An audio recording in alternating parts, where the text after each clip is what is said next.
Hello everyone, welcome back to my YouTube channel all in one roof. ಇವತ್ತು ನಾನು ನಿಮಗೆ Davanagere special ಚುರುಮುರಿ ಮಾಡೋದನ್ನು ತೋರಿಸ್ತಿದ್ದೀನಿ. ಚುರುಮುರಿ ಮಾಡೋದಕ್ಕೆ ಏನೇನು ಬೇಕಪ್ಪ ಅಂದರೆ ಸಾಸಿವೆ, ಜೀರಿಗೆ, ಕರಿಬೇವು, ಹಸಿಮೆಣಸಿನಕಾಯಿ, 3ರಿಂದ 4 ಬೆಳ್ಳುಳ್ಳಿ, 1 ಬೌಲ್ ಶೇಂಗಾ ಬೀಜ, ಅರ್ಧ ಬೌಲ್ ಕಡಲೆ, ಒಣ ಕೊಬ್ಬರಿ, ರುಚಿಗೆ ತಕ್ಕಷ್ಟು ಉಪ್ಪು, ಅಚ್ಕಾರದ ಪುಡಿ, ಸ್ವಲ್ಪ ಸಕ್ಕರೆ ಪುಡಿಯನ್ನು ತಗೊಂಡಿದ್ದೀನಿ.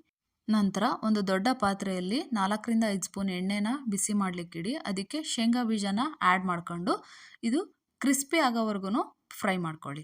ಇದಕ್ಕೆ ಸಾಸಿವೆ, ಜೀರಿಗೆ, ಹಸಿ ಮೆಣಸಿನ್ಕಾಯಿ, ಹಸಿ ಕರಿಬೇವು ಮತ್ತು ಬೆಳ್ಳುಳ್ಳಿ, ಜಜ್ಜಿಟ್ಕೊಂಡಿರೋ ಬೆಳ್ಳುಳ್ಳಿನ ಹಾಕಿ ಸ್ವಲ್ಪ ಎಣ್ಣೆಯಲ್ಲಿ ಬಾಡಿಸ್ಕೊಳ್ಳಿ. ನಂತರ ಒಣ ಕೊಬ್ಬರಿ, ಬಿಳಿ ಕಡಲೆ ಬರುತ್ತಲ್ಲ, ಆ ಬಿಳಿ ಕಡಲೆನ ಹಾಕಿ ಸ್ವಲ್ಪ ಎಣ್ಣೆಯಲ್ಲಿ ಕ್ರಿಸ್ಪಿ ಆಗೋವರೆಗೂ ಬಾಡಿಸ್ಕೊಳ್ಳಿ. ಇದಕ್ಕೆ ರುಚಿಗೆ ತಕ್ಕಷ್ಟು ಉಪ್ಪನ್ನು ಆ್ಯಡ್ ಮಾಡಿಕೊಂಡು ನಂತರ ಸ್ವಲ್ಪ ಸಕ್ಕರೆ ಪುಡಿನ ಹಾಕಿ. ಸಕ್ಕರೆ ಪುಡಿನೇ ಈ ಮಂಡಕ್ಕಿಗೆ ತುಂಬ ಟೇಸ್ಟ್ ಕೊಡೋದು. ಸ್ವಲ್ಪ ಅಚ್ಕಾರದ ಪುಡಿ ಹಾಕ್ತಿದ್ದೀನಿ. ಆಲ್ರೆಡಿ ನಾವು ಹಸಿ ಮೆಣಸಿನ್ಕಾಯಿ ಹಾಕಿರೋದ್ರಿಂದ ಸ್ವಲ್ಪನೇ ಖಾರದ ಪುಡಿನ ಆ್ಯಡ್ ಮಾಡ್ಕೊಳ್ಳೋಣ. ಇದಕ್ಕೆ ಸ್ವಲ್ಪ ಅರಿಶಿನ ಪುಡಿನೂ ಕೂಡ ಸೇರಿಸ್ಕೊಂಡು ಸ್ವಲ್ಪ ಬಾಡಿಸಿ ಸ್ಟವ್ನ ಆಫ್ ಮಾಡ್ಕೊಳ್ಳಿ. ಆನಂತರ ಮಂಡಕ್ಕಿನ ಆ್ಯಡ್ ಮಾಡಿ ಅದನ್ನು ನೀಟಾಗಿ ಒಗ್ಗರಣೆ ಎಲ್ಲ ಮಿಕ್ಸ್ ಆಗೋ ಥರ ಕಲಿಸ್ತಾ ಬನ್ನಿ. ಈಗ ಮಂಡಕ್ಕಿ ರೆಡಿ ಆಗುತ್ತೆ. ಈವ್ನಿಂಗ್ ಟೈಮ್ ಸ್ನ್ಯಾಕ್ಸ್ಗೆ ತುಂಬ ಟೇಸ್ಟಿಯಾದ ದಾವಣಗೆರೆ ಸ್ಪೆಷಲ್ ಚುರುಮುರಿ ರೆಡಿ ಆಯಿತು.